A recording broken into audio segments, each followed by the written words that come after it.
everyone. Welcome to Talking Horses.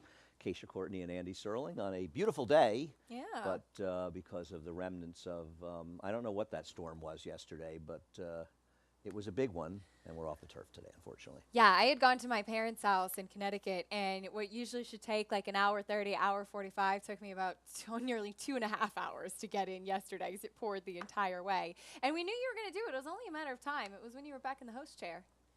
You said Acacia Courtney. I'm having a rough morning. It's okay. It's still technically correct. It's my middle name now. I'm having a rough morning, and now you're starting with me. In case you hadn't noticed, Andy, I like to stir the pot a little. She's Acacia Clement. I'm Andy Courtney. Yeah, my favorite moment of yesterday, though, was, and I told you this, was turning on the TV. They turned the show on at 10 of 11. And it was just as they were scratching a horse late at the gate at Charlestown, and they had to throw it back to you. And as people may or may not know, it can be a little tiresome sometimes when there are late scratches and they have to throw it back to us, and it's been a long day, and you've been on for 3 hours, and it was almost 11 at night. And I was just having this imagining just how your head must be. And my allergies are killing me. And if you were watching with us last night, you probably heard me sneeze louder than I ever had and then get a laughing fit as a result of that. But luckily, I took some Zyrtec this morning. I'm feeling good. Hopefully the pollen's not going to be bothering me too much. We made it through. Our crew's amazing. We were on air till 11 o'clock last night, and we're back at it this morning. And they had a power outage last night. Yes. In the yeah, the whole truck went dark, too. Yeah. So fun stuff. Those guys they are troopers. It's never no boring, doubt about right? it. No, apparently not. Anyhow, race number one. Race number one. Head over to Naira Bets. I'll get together. I swear it'll happen at some point. Anyway, race number one. Race number one. There's a Naira Bets. Head over to Naira Bets. Use promo code MATCH200. We'll match for $200 your initial deposit. We have the middle pick 4. That'll be in race number 3. Pick 4s in 2, 3, and 6. I'm back in my game. $38,016 in the pick 6 carryover. Races 4 through 9. Obviously, we are off the turf. $15 bonus. You bet 75 or more at Belmont and Santa Anita. Opt in over at Naira Bets for that $15 bonus. Let's see. Cross country pick 5. 2 at Churchill. 3 here at Belmont. Of course, all those races will be shown on America's Day at the Races, which is from 12:30 until 4:50 on FS2. I don't know where we're on after that. Do you know? I do not. I'm done at 2:50, so That's the end of my obligation. We're on Bally Sports SoCal, and we'll also be on YouTube, and Naira Bets. Oh, there's more counting in my ear. I love that counting in my ear. That's always good. Anyway, race number... In case you forgot how to count to 10, Yes. Andy, now you know. So race number 1 with these scratches, it appears to be that Centavo and the current betting is... Wait a second. David thinks Norgay will be a shorter price than Centavo. If Norgay's a shorter price than Centavo, I like 10-9. I thought Centavo would be 3 to 5 in so here. too, We'll watch actually. the last race. I picked Norgay because I figured only an idiot like me, and apparently Acacia, whatever her last name is over here to my left, she's an idiot too. It's nice to be here with a fellow idiot. Misery loves company. I don't know. Being an idiot might not be so miserable. Anyway, I mean, listen, Centavo ran and Norgay didn't. I was just hoping it'd be better today because Norgay had run so well before that. But honestly, I just assumed Norgay would be a bigger price. I thought there were a couple of things that kind of gave Norgay a little bit of an edge. You do get Javier Castellano. The blinkers go back on. This was a horse. The winner wired last time 42 ace, and he was kind of in that chasing spot. I thought, though, Centavo, as you said, was the one that really did the late running, whereas Norgay faded. I thought he was a little bit of a crafty selection in here, but clearly that's not the case. For me, it was kind of those two. The number 2, Prince of Joy, has run some okay dirt races as he stretches back out. I just really felt it was all about the main track onlys. I agree with you, and I think the public will agree with us. And by post time, they will be the only 2 taking money. I'll be curious to see because, honestly, at a bigger price, I'd bet Centavo. Race number 2, there is not a lot of significant form in race 2. And I wanted to start the conversation with Hey There and show the race 3 back. Because you have Brad Cox shipping a horse in here, and the morning line is 2-1, that has never run on the dirt and is running synthetic and turf, and the counting in my ear continues. It's Torture Andy Day. I'm sure you looked up the pedigree. Yeah. It's not tilted toward dirt at all. No, it's much more turf. There was one horse that was minor winner on the dirt. But I thought the most interesting part of the pedigree was that this filly was a half to stakes winner Field Day, who's all turf sprint and who Brad Cox also trains. So Brad's familiar with the family. This horse has run well on turf and synthetic, and now not only goes to the dirt, but takes a big drop in class to the 25,000. To me, it was a couple of red flags. And it also almost feels a little bit like they've shipped this horse in here hoping somebody claims her. Right. I mean, she has been here, interestingly enough, now for going on 2 months. Yeah. You look back at her workouts looking for a spot for her, and I mean, this is just not a horse I could ever bet on. But having said that, it's Brad Cox, it's Flavien Prat. I don't know. In this field, who do you like? I'm kind of hoping that Jet Set Juliet, that Eric Hansel just comes flying out of the gate with this horse and tries to wire the field, much like the 106 buyer we saw from Gustavo Rodriguez's runner, Mystical Curler, in the last race yesterday. And you know, there's a guy on Twitter that was telling me he needs to run in the Whitney. Oh, that's good. Yeah, and he needs to run in the non-winners of 1. That's where he needs to run, and we'll see where he goes from there. My guess is it won't be a non-winners of 2, but I wish him the best of luck. Those weird blowout figures, you could write a really good column finding out great, you know, wild speed figures on, you know, justified figures on wet tracks like that. Right. Rock and Roll way back ran like a 120 or something. Jade Even Flush We the came People to mind. last We year in the Peter People, Pan. Sure. Yeah, I mean, there have been many, and historically those kind of performances are unreliable going forward. But I just hope that Jet Set Juliet would just blast off from the gate and wire the field, and that's where I'm going. But I don't have any great confidence here. She's the speed to the inside. I took a little shot with the horse actually coming out of the same race in our Rosie Diamonds. Michelle Nevin's barn has been going well right now. She had the outside post last time, and she was wide early, a little bit erratic late, and then kind of flattening. But it looked like she never really kind of got comfortable and got into a groove under Manny Franco's hands in that race. And so I was hoping, second off the claim for the barn, we could see a little bit of a better performance from her. And just, again, never really seemed like she got comfortable and got her feet underneath of her. I understand what you're saying with the speed to the inside. Safe Grace makes sense. I was hoping our Rosie Diamonds could just kind of be one that flies under the radar and runs a little bit better today. No, I don't disagree with what you said, and that's why I have her second here. Save Grace, who you have second and I have fourth. I mean, maybe the drop down will help her, but I got to tell you, her 2 races here have been abysmal. Manny Slightly Franco had better a rider or the not. whole time. I can't take this horse. It's going to be a short price, and I just found her races terrible. But listen, nobody here is going to shock me. I've got her fourth. It's a very odd race with no form. Now, race number 3, which seemed to be an interesting competitive race in the turf, it's too bad. is uncompetitive on paper. And we'll take a look at Dark Vector's last race at Keeneland. And I mean, if this horse runs back to that figure, and judging by the race, I thought the figure made sense. How is Dark Vector going to lose here?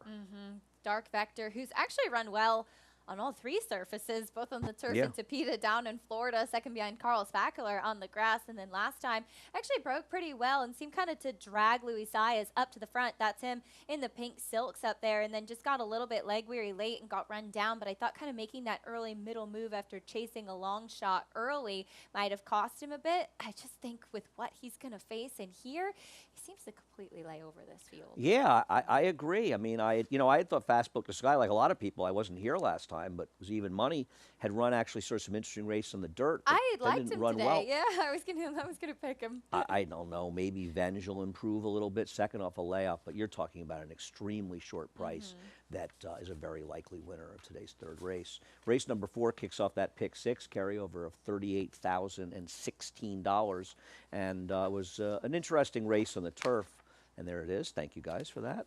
But the only horse that's going to play is part of an entry, and that's Constitutional Lawyer. And I was glad Ray left him in because he'd actually run okay on the dirt before. Yep. So I was kind of hoping he'd leave him in.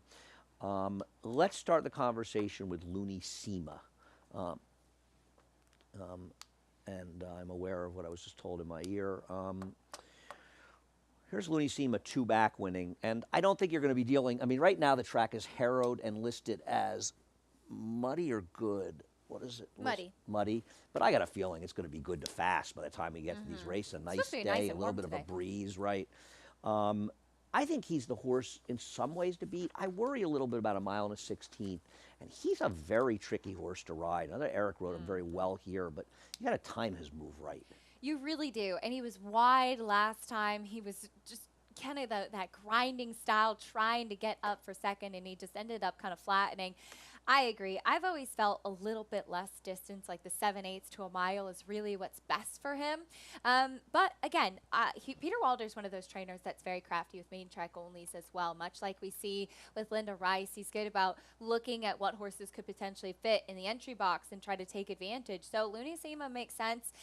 Speaking of Linda Rice, she sends out Film Star second time in her barn, and I see you and I on the same one here. Thought he was a little awkward out of the start at the gate last time out, and one who was kind of that grinding run behind the much the best Prince of Pharaohs. I also wonder a little bit looking at this race. I mean, don't you think an aggressive ride with Jose Ortiz, this horse is just supposed to be in a position to control the race from start to finish? So I'm going to go with Film Star as well. And, you know, I put Oglethorpe third. I actually wish, and listen, it's two different trainers. It's just similar connections. I actually wish the 1 was running and not the 1A, because I would be inclined to maybe be interested in taking a little shot with Constitutional Lawyer back on the dirt. I don't know. I'm a little bit dubious. Listen, that Fig came up high. Timeform US has the number higher than Bayer did. So they obviously liked the race. The winner came back from an 84, the second horse, I'm sorry, and ran a 58 the next time out and run 71s in 2 prior races. The third horse, I don't know. I'm just a little skeptical looking at that race. And he's going to take money, and I'm not sure. And I just hate entries. I'm with you on that one.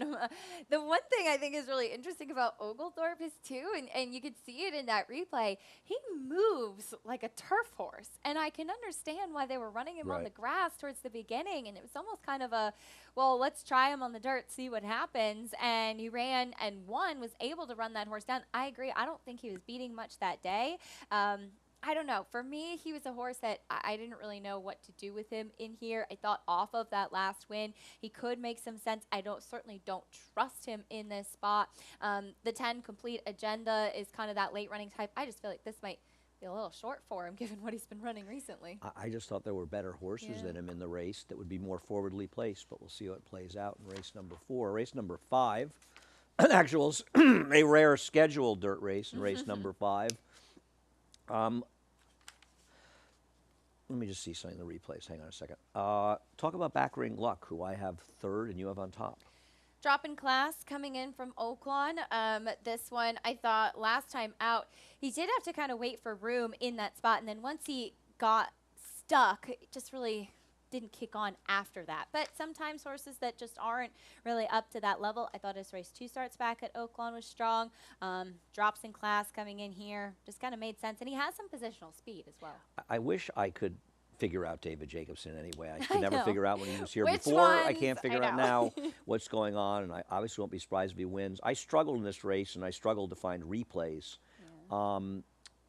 Let's just show 235 to get out of the way, because I thought he might take some money off his last race. He was running against much weaker horses, and it's not that Healing ran badly yesterday. It was Healing, I don't know what happened to him yesterday. I mean, he barely even showed up in the race.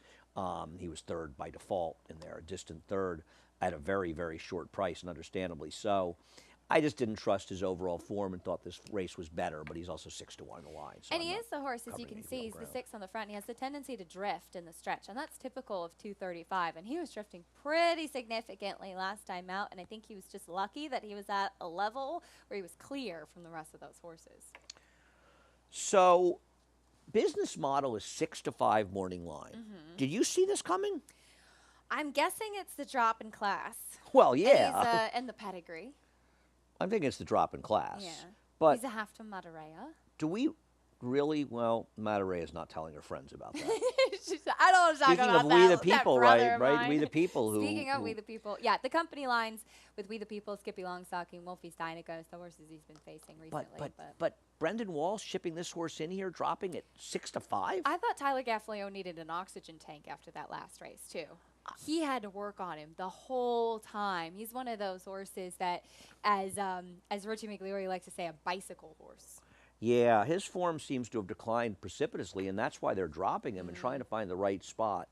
I'm going to disagree with David on this one. He'll probably be right, and I'll probably be wrong, but I don't believe this horse is going to be that short. Now, I thought Milton the Monster. Now, one thing about Milton the Monster, he ran okay, and we'll show his last race where he finished second in here, and think about it, finished fourth. this was a good race on a dry track. I just thought, see, I also thought there was a chance it'd be wet and he would take more money. I'm not a huge fan of him trying to get the mile, but he's actually run, he's run okay going longer before. I wondered if less distance was better for him. He's unreliable too, frankly. Yeah, you never really know what you're going to get. He came running late. Well, think about it. Who's kind of fading down the inside? He was the one that was in that up close chasing Jake Rocks, whereas out in the center of the track is Milton the Monster, and he came running late. Jake Rocks wired the field that day. He makes sense. He's first off the claim for Rob Atras, but he's coming from some good barns as well, and a horse that still was spotty even with other connections. Yeah, I like Black Belt, and I am fully aware that Black Belt may just be completely uncompetitive at this point. We haven't seen him for almost 2 months, and you mentioned Peter Walder a little bit earlier. He was one of 2 horses in that No Burn race. Yeah. There was sort of nobody else that made much sense on paper, and No Burn got bet, and he kind of didn't even get bet that well, being almost 7-2. And there's no question his form was somewhat declining, but he was losing the likes of Repo Rocks and Endorsed in stake races, and he had those big races. Now, maybe those Gulfstream races in October and December are just inexplicable efforts that'll never reappear in his PPs. But they're there. He's going to be a fair enough price. I went to this race, and I really just didn't like a lot of horses. I get Business Mile dropping. Like you, I put him second. I get you with Back Ring Al.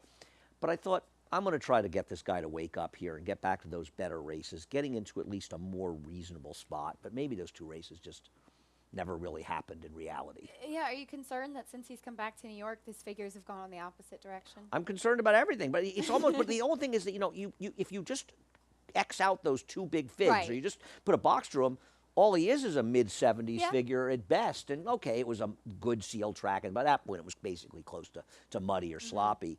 It was the last race of the day, and it really started to rain. So I'm willing to somewhat forgive his last effort. I'm just wondering, I'm just hoping he can get a little closer to those better efforts as he drops, but I don't have a lot of confidence, but at least he'll be a little bit of a price in here. We'll see what happens. And I thought another confusing. It's like the dirt races were a little confusing. The turf's off, obviously more simplistic. We'll get on, and I think at least they're a little more competitive as the card moves on. We'll head out, take a break. We'll be back for the late pick 4 in a moment. For almost 150 years, the Saratoga name has been synonymous with the finest quality, sustainably sourced spring water available anywhere. Saratoga carries on the rich tradition of its forefathers by crafting each stunning blue glass bottle with the same attention to detail and care that has been its hallmark for generations. Visit SaratogaSpringwater.com today or ask for us by name at your local market or restaurant. Saratoga Spring Water. Make every day exquisite.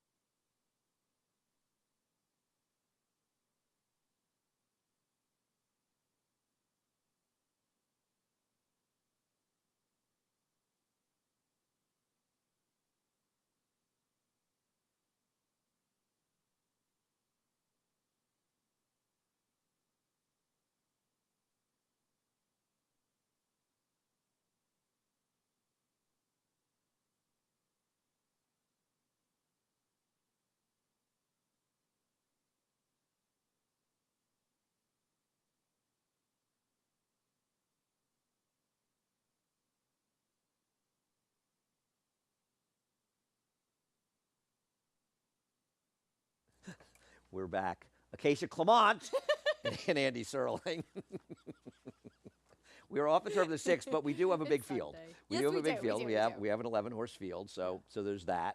And I'm going to start by showing Be the Boss's race 2 back, and maybe we're both. Why are you picking the same stupid horses as me in these? I don't know. Apparently, I think David Jacobson's going to have a. This is a dirt horse. That's why. No contestant. Well, but Be the Boss. I don't know what to do with Be the Boss. He's not so unlike the horse I picked in the last race. He runs this race. I don't know where that fig came from, and I don't know how reliable it is, but even if he runs close to the 80, isn't he good? But I don't know, 6 months. I looked like trainer switch 4 to 8 months for Mike Maker. He's, oh my God, now we got screaming in my ear. Three for 42, 84% ROI. And now on the turf, he was worse, but it's on the dirt. I don't know. I really didn't trust that horse at all. I put him 3rd, just off, like you said, off of that race. But he's one that, the couple times I saw him in Saratoga, looks like a turf horse. He has some pedigree for turf as well, being half the turbo drive, and it just seemed like Mike Maker was a little intent on trying him on the turf today, and that's something that Mike does often. So, I don't know in this spot. I think you question if a lot of horses are going to be able to find some of those back races, much like Nolo Contesto. But like I said, he's a dirt horse. I agree. Tell us why you like Nola Contesto, and then maybe I don't have to talk about it. Maybe I'll just leave. Nolo Contesto. Well, he ran those big races out in California. But one thing I appreciate, and kind of what you said about David Jacobson and bringing horses here to New York, and you never know which ones are going to fire at which time. This horse really kept his form, much like we were talking earlier. Kind of that 83 Beyer speed figure stands out for the rest of the time. He's a mid-70 Beyer horse. I thought that he ran fine last time out, finishing third, nothing spectacular. But he's a horse that can kind of be in that stalking position, and more than anything, he's a dirt horse. And the last race was dominated towards the front. Right. The track was fair, but the running was all being done outside. He was right down towards the inside. I thought he was down towards a rail that was questionable 2 races back. And I'm going to give him another chance in here because I didn't love the 11, as you say. You know, we both have Bobby the Tank in there, and he can sort of win off his last, but is he just a new horse? And I know Perros came back and won on the turf. On the turf.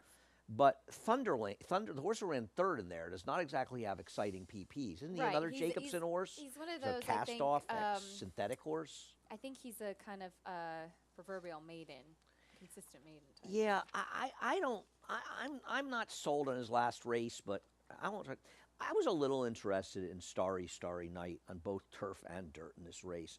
I'll tell you something, Starry Night's last dirt race is a lot better than it looks. He chased Core Conviction, and before Core Conviction went bad, he was a Chad Brown-Klarovich horse.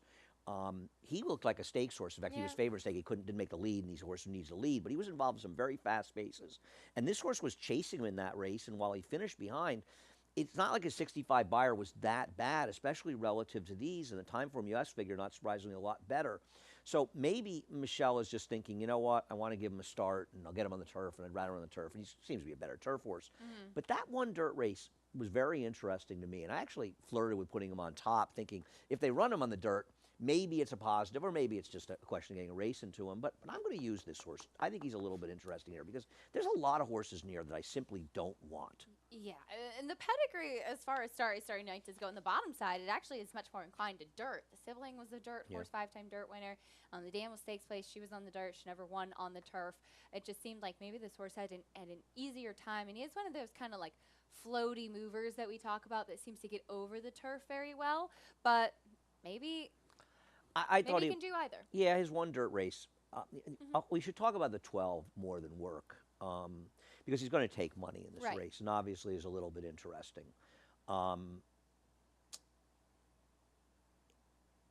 I would never bet this horse. I'm shocked they left him in. I almost think Carlos is leaving him in thinking, you know what?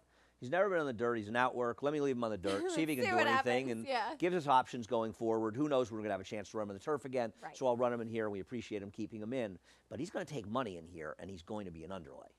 He is, because of that synthetic form. And you and I have talked about this, and I'm a very firm believer that synthetic, turf, dirt, they're different surfaces.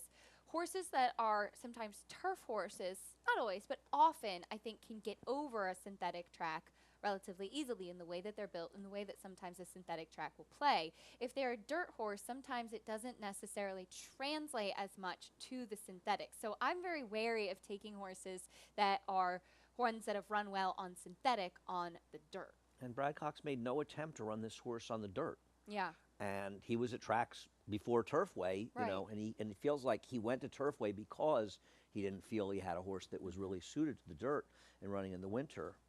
So we'll see. He's going to take money. Should be an underlay.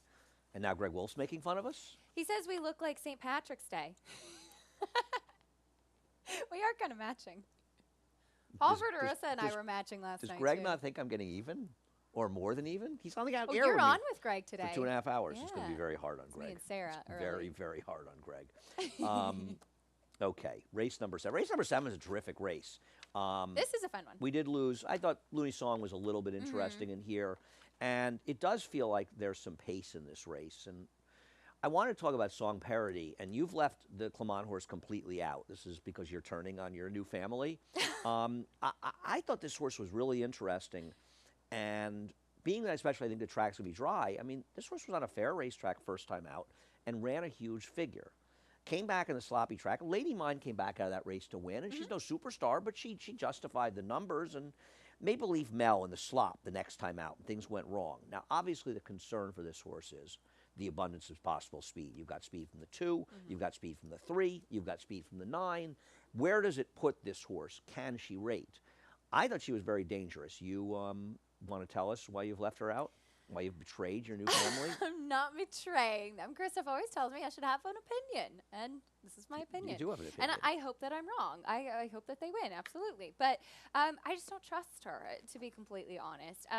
She was a horse, I remember I was in the paddock for her 2-year-old debut when she started, and she was freezing in the paddock. She was just really quirky, and she was purchased out of that race, and then went right into the Seeking the Ante, which makes sense off a maiden win like that. You try stakes after that, and then it was followed by a big layoff, and she is a bit of a quirky type of horse, and I hope that she's ready and comes back off the layoff. But it's tough that yes, she was dueling, and yes, you can make excuses for that in that Seeking the Ante, but then we haven't seen her since then. She comes back here, and I think she meets some pretty salty competition. No, listen, I don't think it's going to be easy. I'm more curious. I don't, we'll show Fancy Joke, who you have on top. I don't want her trying to survive Miss Stones, who you know is going. Yes. And How Is Try It Again not going at some respect. I mean, I don't think Junior's going to be forcing an enormous pace, but you know that Miss Stones is going. Javier's not rating this horse, and she's going to have to survive inside of those horses. I worry about her. She did run well, though, last time. I thought that she actually sat. Well, she was beaten by Security Code, who physically she had turned things around. She looked fantastic last time. And between Security Code and Maple Leaf Mel, we've kind of seen that those two, that was legit as far as the New York bred fillies in that division. And she was second behind Security Code. There's nothing wrong with that. And I thought that she did actually settle a little bit more. I thought she was going to be a jump off and go last time. And looking at her, she's one that I love the slight turn back to the 6 furlongs as well. I know that's nitpicking, but I just think physically that suits her a lot better. And the blinkers on, I think, was to add a little bit more focus. In her debut at Monmouth, she was kind of running with her head up in the air, and it looked like she wasn't necessarily the easiest one to handle. That was off a layoff. It was her first time with Rudy. Rudy's barn has started to pick up, and he was very cold at that point. Yeah, she could end up getting caught in a pace duel, but I thought that she had a little upside that she could take a step forward. We both have Miss Stones fourth. The lesser half of the horses for Roddy Valente and Bruce Levine won yesterday moving up, and she had been in a maiden claimer. This is the one who was better. Now, she didn't run a huge figure in that race, but I almost feel a little bit, I think yesterday's horse was probably helped by the racetrack a little bit, which was not unkind to speed, especially as the day wore on. But having said that, she did improve yesterday. Now, I just worry that she's another horse. I mean, someone's going to be a pace casualty between the 2 and 3. I don't know who it is. It's hard to imagine these two horses, especially to try it again, putting pressure on them at least at some point. But she may be okay, and I'm not sure I want to go, get too caught up in the fact that her first race wasn't that fast. She did it easily, too, and she was always cruising. Javier Castellano was very confident in the way that she handled things. It looked like when she was out by herself on the front end, she got a little bit distracted, and I think she's still kind of figuring things out, too, but she really pulled away from the rest pretty easily. And if anybody ends up being the speed of the speed, it's possible it ended up being her. Yes. I took a horse that I've never liked, Fancy Feline. She's the main closer in the field. She's just the right closer in here. I thought her last race was actually extremely good for a change, because that was a track that was really kind to speed. And Silver Fist wired the field. Try It Again was sitting second to her.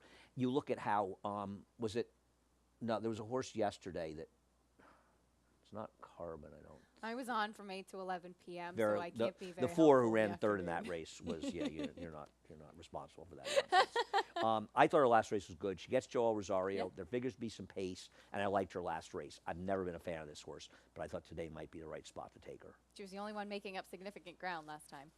Race number 8 is off the turf, and both halves of the entry are scratched. So what I think is important to note about the now scratches in this race, and I didn't like, well, can we reverse the replays, guys, and show the brew pub? forget about Unique Unions and Foolish Ghost replay, because if we can show that first, if you don't mind. Foolish Ghost is now loose. And I don't love Foolish Ghost. He's an unreliable horse.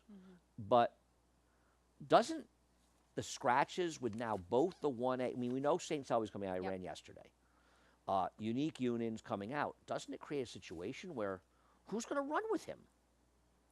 Yeah, I should have changed things around. Well, we just found out that Yes. Unique Unions was also out. I was thinking there'd be a little bit more pace, and so there's not going to be. But you're absolutely right with Foolish Ghost. He looks to be the controlling That was a speed. quick replay. It was a very fast Very replay. fast. I wasn't like going to that, say guys. anything. I enjoyed that. Thank you for that. Appreciate that. No worries. No, that's all right. You ask and you shall receive. There. These guys are on their He's game. alone on the front. Yes, I don't necessarily trust Foolish Ghost, but he has that early Yeah. speed. We'll see if he can go every step of the way. The one thing about Awesome Native, and it's interesting because I was a little intrigued to potentially see him try the turf because he has some turf pedigree. Agreed. But he's not one that's going to be very far off of it. I think last time when he really did get bumped a little bit at the start, and he almost kind of took himself back a little bit at the break because he seemed a little bit unsettled with that. But he doesn't need to be too far off of it, which is encouraging. Yeah, no, I mean, I know that he looks like his form declined. I don't think it has. I think he's been in tougher spots. Listen to your heart. It's in great He form was right now. right. I mean, Yeah. he came back and justified the number with a 99 buyer for running 100 in that race, so it backs up the 87 he got. The time from U.S. figures in his last two races are actually faster than his first two races. The race two back, he was dueling with Overstep. I hope Overstep is running in the Empire Classic next week. Yeah, because hope he had so. been in raging form. That's a Todd Pletcher Micropoli horse. He ran super that day. He actually dueled with him and managed to hold on. And Ouster's run so well since then. So I don't think his form is that bad. And just seems like a logical horse. We've both taken him in here. And I think David made him 5-2 because maybe he was thinking, there's a good chance this race comes off. And I don't think he would have been that short in the turf. But he probably wasn't going to be that big a price in the turf. And maybe he hedged. I'm not sure. He could be very short in here. Big Engine, we'll show that replay. Now, Big Engine is a horse that I initially liked and you initially liked. But these race dynamics have significantly changed, and they've really changed against him. Now, the question is, can Brewpub show the same stalking speed he showed in his last start, where he was a completely different horse last time? And you could say it was a sloppy track.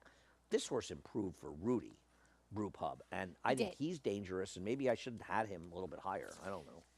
Yeah, Brewpub, I thought, took a significant step forward last time. As far as Big Engine, he is a victim of what the pace could potentially be in here. He's also, he really used to be the type of horse that liked to run down inside of horses. Now he's not running inside. And now he's not. So I that's a good don't point. know what's the better tactic with him. And it's 7 furlongs, but he's done well at 7 furlongs in the past. I was hoping there would be a lot of pace when I originally put him, and I think you thought the same thing. And now the dynamics have changed, and he's coming off of 2 more lackluster efforts. Yeah. He kind of got going late last time. What's interesting about that last race is, and you probably saw this too, not his last, his last race, he was really running in the gallop out. But sometimes I feel like when these horses are running in the You gallop love the gallop out. no, I think it's a negative I sign know. as they get older. I feel like they're running when know. the race is over. Yeah, and he it's knows sort of what a his job is negative. at this point, Yeah, and yeah. I just feel like sometimes they're running when the race is over, and it's kind of like there's somewhere in there, there's still a good horse, but maybe they're not that horse anymore. We'll see. Race number 9. We'll start out with a replay involving your top choice, Foxy Cara, and Dancer Doro. I kind of want to bet against Dancer Doro, Me though too. she's the horse to beat. Why Foxy Cara? Well, as far as Dancer d'Oro, that one is a horse that's had quite a few chances already, trying to get some room. You can see kind of hedging a little bit behind the number 7 there and just missed. In the red cap is the 2, who was Foxy Cara, who was kind of, I thought, a little bit green in the stretch here. She seemed like once she kind of tipped out, she finally started running a little bit here in the later stretch of the race. It seemed like to me she's still kind of trying to figure out what this whole racing thing is about. I like that Javier Castellano stays. It was also a wet track. Thought that she had a little bit more upside. Okay, no, I'm not gonna. I don't think she's impossible in here. I just don't trust Dancer d'Oro. That was my main opinion. I in here. agree. And, we should mention Splashy, and not to beat up on Unicomano horses. This is a horse they bet last time in the race I that know. Fox Cara, and she was just awful. I mean, she's beginning to feel to me like a Morning Glory horse that she's showing at the mornings because they bet her, obviously, she's doing well. And I mean, she had a perfect trip last time and had nothing. She always trains really well, and it is. I know it's tough because she has that big pedigree, and Kristoff actually a co-breeder of this one as well. She's half to Brattle House, to Bourbon Bay, some horses that have been really, really good on the racetrack. And Brattle House was also pretty precocious too. And Splashy had that layoff. It seemed like she was training really well for the comeback, and she didn't show anything. So it's kind of today is the day that she needs to take that step forward. Yeah, no, I agree. As far as she's a 9. Let me ask you a question. Kinda Don't rude show the they didn't replay say yet. she's a Don't show the 10. replay yet. That's kind of a. What's the story? I guess the dam is to the 9. To the 9s, I know. Because it's a little bit of a. Right? It's a little offensive. Just the 9? To be honest, Yeah. it's just a little. It's just a little bit. I mean, the 9's good. I'd settle for 7. Believe me, in any way, in any respect about anything I've done in my life, I would settle for 7. But My husband tells me I'm an 8.5 to keep me humble. so what is he? Tell him he's I. You know what I is? I is the square root of -1. Tell him that's what I'm going to start calling him I. That's It's his a joke, new name. obviously. He's very complimentary. His new name is I. So I want to watch the replay. Now, I think Jessica's ride actually ran a little bit. She was steady. Yeah. These two horses kissed coming out of the gate. They banged into each other, and kind of it hurt She's a 9 almost more. Well, she because got she's a jostled on speed. either side, too. Right. Yeah. And so she's chasing. Now, she's the horse that Jose is riding 3 off the rail.